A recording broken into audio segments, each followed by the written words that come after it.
Hello बच्चों, welcome to my channel study hard. आज हम लोग करने जा रहे हैं क्लास 7 मैथ्स का एक्सरसाइज 4.1 का क्वेश्चन नंबर 2। तो यहाँ पे देखो क्वेश्चन में दिया गया है, check whether the value given in the bracket is a solution to the given equation और नॉट। n+5 equals to 19। यहाँ पे देखो n+5 इक्वल्स टू 19 है ना, ये एक इक्वेशन है और यहाँ पे हमें वैल्यू ऑफ द n 1 देने बोला है। ठीक है, तो हमें ये वैल्यू ना इसमें पुट करके देखना है कि हमारा आंसर 19 आता है कि नहीं। जब भी आपका इस तरह का क्वेश्चन आएगा तो आप लोग देखो, इधर का जो ये पार्ट रहता है ना, ये आपका LHS है और इधर का जो 19 है ना, ये आपका RHS पार्ट कहलाता है। तो इन दोनों को आप डायरेक्ट अलग अलग से लिख लो, RHS equals to 19, LHS equals to n+5।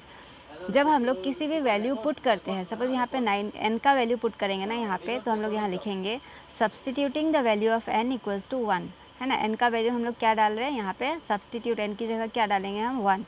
तो LHS इक्वल्स टू क्या है हमारा n+5 लिखेंगे। n का वैल्यू क्या है, n का वैल्यू हमारा 1 दिया हुआ था क्वेश्चन में, तो इसलिए यहाँ पे 1 लिखेंगे। 1 + 5 इक्वल्स टू 6 हो जाएगा। देखो यहाँ पे हमारा ये जो 6 आया, मगर यहाँ पे कितना आना चाहिए था 19, तो ये दोनों सेम नहीं है ना। तो यहाँ पे इसलिए हम लोग लिखेंगे LHS is not equal to 19, मतलब 19 क्या है हमारा RHS है, मतलब LHS जो है ना RHS के बराबर नहीं है। तो देयरफॉर n का value 1 is not the solution to the given equation. जो भी हमारा इक्वेशन दिया गया उसका ये सॉल्यूशन नहीं है। इस तरह से हम लोग आगे के सम्स भी करते जाएंगे। देखो ये नेक्स्ट क्वेश्चन है, 7n + 5 इक्वल्स टू 19। n का वैल्यू यहाँ पे -2 दिया गया है। LHS यहाँ पे आपका है 7n + 5 और RHS है 19। तो यहाँ पे सब्सटीट्यूटिंग n इक्वल्स टू -2 हम लोग इस वैल्यू में पुट कर देंगे। तो LHS क्या था हमारा 7n + 5 और यहाँ पे हम लोग देखो n की जगह क्या पुट करेंगे, यहाँ पे -2 पुट कर देंगे। देखो 7 n यहाँ पे कोई साइन नहीं है, मतलब यहाँ पे मल्टीप्लाई है। n का वैल्यू क्या लेना है, हमें -2 लेना है, उसका ये +5 एज इट इज़ यहाँ पे लिख देंगे। देखो 7 2 जा क्या होगा 14 और प्लस माइनस क्या होता है माइनस, यहाँ पे +5। जब हम लोग -14 में से 5 जाएगा तो कितना बचेगा 9, क्योंकि दोनों ही अलग अलग साइन है, एक माइनस एक प्लस है, तो ऐसा जब भी रहता है हम लोग हमेशा माइनस करते हैं। 9 आया और साइन बड़े वाले नंबर का आएगा, बड़ा डिजिट दिखने में जो है ये 14 है ना, तो यहाँ पे 9। तो यहाँ पे देखो और RHS हमारा कितना था 19 था, तो यहाँ पे भी देखो सेम नहीं आया है, तो हम लोग यहाँ पे लिखेंगे LHS is not equal to RHS। ठीक है, दोनों हमारा सेम नहीं है। देयरफॉर हम लोग यहाँ पे क्या लिखेंगे, n equals to -2 is not the solution to the given equation. ठीक है, गिवन इक्वेशन क्या था हमारा इक्वेशन 7n + 5 इक्वल्स टू 19। तो नेक्स्ट क्वेश्चन करते हैं। देखो बच्चों यहाँ पे जो है इक्वेशन हमारा है 7n + 5 इक्वल्स टू 19। तो यहाँ पे ये हमारा LHS है, हम लोग लिख लेंगे LHS इक्वल्स टू क्या है हमारा 7n + 5 और RHS कितना है, RHS है आपका 19। और यहाँ पे हमें वैल्यू क्या पुट करने दिया है, n इक्वल्स टू हमें 2 लेना है। ठीक है, तो यहाँ पे फिर लिखेंगे सब्सटीट्यूटिंग n इक्वल्स टू 2। ठीक है, n इक्वल्स टू 2 हमारा क्या आ जाएगा, LHS इक्वल्स टू हम लोग क्या लिखेंगे, यहाँ पे LHS इक्वल्स टू लिखेंगे 7n + 5 और n का वैल्यू हम लोग यहाँ पे 2 डालेंगे, क्योंकि क्वेश्चन में 2 देने बोला था, इंटू +5। 7 2 जा क्या हो जाएगा 14 + 5 और 14 + 5 कितना हो जाएगा आपका 19। क्या यहाँ पे हमारा RHS कितना था, RHS भी 19 था, देखो ये RHS था हमारा, है कि नहीं। तो यहाँ पे हमारा LHS और RHS दोनों ही सेम है, LHS is equals to RHS। तो इसका मतलब क्या होगा, ये जो n का वैल्यू 2 दिया गया है ना, देयरफॉर ये मतलब सही है, n का वैल्यू 2 होना पड़ेगा। Therefore n equals to 2 is the solution to the given equation. ठीक है, इस तरह से आप लिख सकते हो। नेक्स्ट क्वेश्चन देखते हैं, 4p - 3 इक्वल्स टू 13।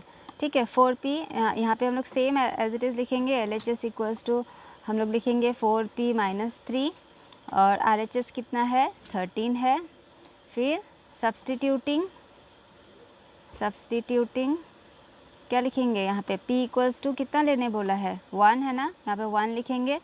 फिर हम लोग लिखेंगे देयरफॉर LHS इक्वल्स टू कितना हो जाएगा, LHS कितना था 4p माइनस 3, 4p माइनस 3। इसमें हम लोग p का वैल्यू कितना लेने बोला है, हमें p का वैल्यू 1 लेने बोला है, तो 4 इंटू 1 माइनस 3 हो जाएगा। 4 1 जा 4 माइनस 3, और यहाँ पे माइनस जब करेंगे हमारा आंसर 1 आएगा। तो यहाँ पे क्या सेम है, दोनों क्या सेम है, LHS और RHS नहीं है, तो LHS is not equal to RHS। ठीक है, RHS कितना था 13 था, तो इक्वल नहीं है यहाँ पे, इसे लिखेंगे देयरफॉर यहाँ पे हम फिर से लिख देंगे कि ये जो NP equals to 1 is not the solution to the given equation. इस तरह से हम लोग लिख देंगे कि P is equals to 1 is not the solution to the given equation. Question number E देखते हैं आप। देखो 4p माइनस 3 इक्वल्स टू 13, यहाँ पे p का वैल्यू आपको -4 लेने बोला है। LHS हमारा कितना है 4p माइनस 3, यहाँ पे लिख लेंगे। RHS कितना है 13। सब्सटीट्यूटिंग p का वैल्यू कितना लेने बोला -4, LHS इक्वल्स टू कितना है, देखो इधर वाला पार्ट LHS होता है 4p माइनस 3, p का वैल्यू कितना लेने बोला -4, तो इसलिए 4 इंटू -4, इसे ब्रैकेट में कर दो -3। पहले हम लोग मल्टीप्लाई का काम करेंगे, 4 4 जा कितना होगा 16, और प्लस माइनस हमेशा माइनस होता है, और ये -3 यहाँ पे 16 और 3 यहाँ पे देखो दोनों ही डिजिट्स क्या है, दोनों ही डिजिट्स नेगेटिव इंटीजर्स है, तो दोनों को हमें प्लस करना होगा।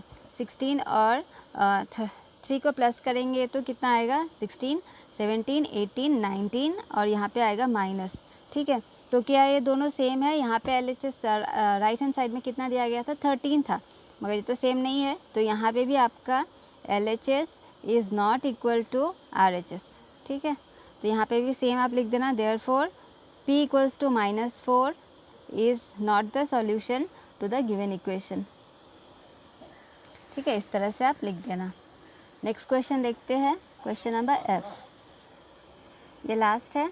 इसमें कितना है देखो 4p माइनस 3 इक्वल्स टू, यहाँ पे LHS कितना है, LHS है 4p माइनस 3 है ना, और RHS कितना है, RHS है 13।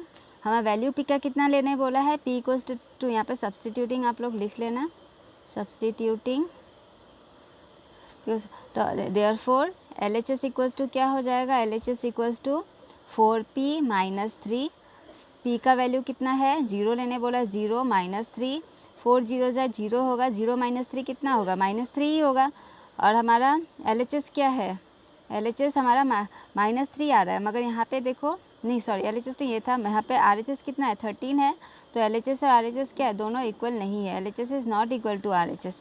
देयरफॉर यहाँ पे हम लोग क्या लिखेंगे, p equals to 0 is not the solution to the given equation. इस तरह से आप इसको पूरा लिख लोगे। ठीक है, तो ये क्वेश्चन नंबर 2 फिनिश्ड हो गया। आशा करते हो आप लोग को ये पूरा अच्छे से समझ में आ गया होगा।